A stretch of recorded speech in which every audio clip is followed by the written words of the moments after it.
Excellency, President of the National Council for the Coordination of Social Policies of Argentina. I would now give His Excellency George Gian Bafo, Chairman of the National Development Planning Commission of Ghana, and I know a number of questions were raised, particularly to yourself. You may as well get an additional 2 minutes. Thank you, Mr. Chairman. Mr. Chairman, I think let me first of all thank friends in the room for your interest in Ghana, and I specifically thank friends from Norway, Denmark, Niger, Canada, Switzerland, and all those who asked this question, which shows their keen interest in the area, in Ghana. Mr. Chairman, because the questions are very specific, I will actually upload some of these questions on our website so that it can be fully digested there. But let me just give a summary of some of them.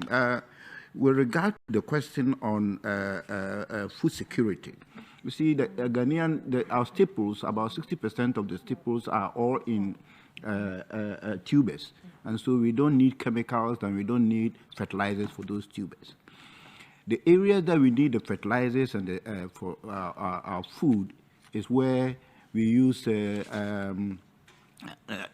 organic fertilizers. So we don't have a lot of problem with, production per se.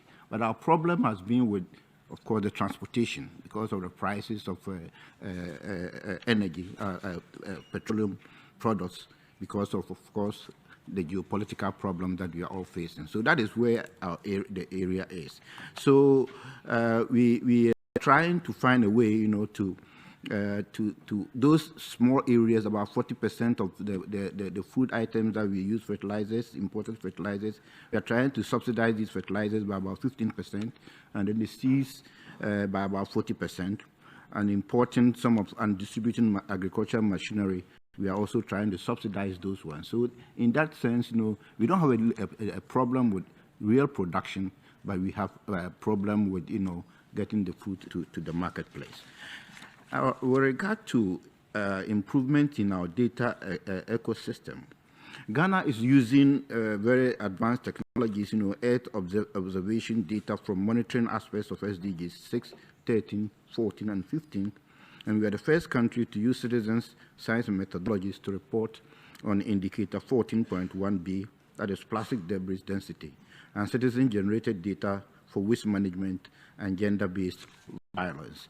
The country is also leveraging on technology and innovation to increase statistics production, particularly during the partial lockdown and recent 2021 population and housing census.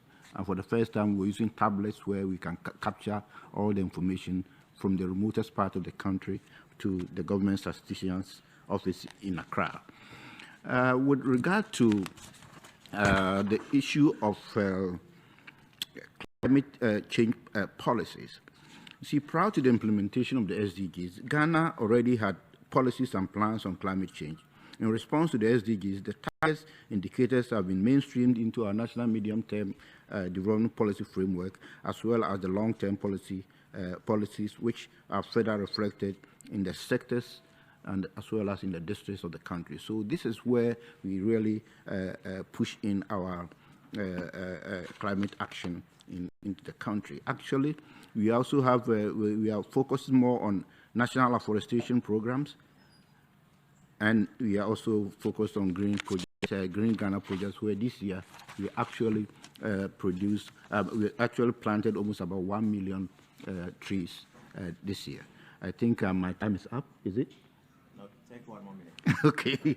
And with the key measures instituted by government to mitigate the shocks, that include the Ghana Cares program, which is about 100 billion Ghana cedis to stabilize and revitalize and transform the economy and to create jobs. And then we have the Youth Start initiative, which is also a program aimed at building an entrepreneurial nation by creating 1 million jobs over the next 3 years by supporting youth-led enterprises with startups, loans, and equipment worth between 50,000 to 400,000. Thank you, Mr. Chairman.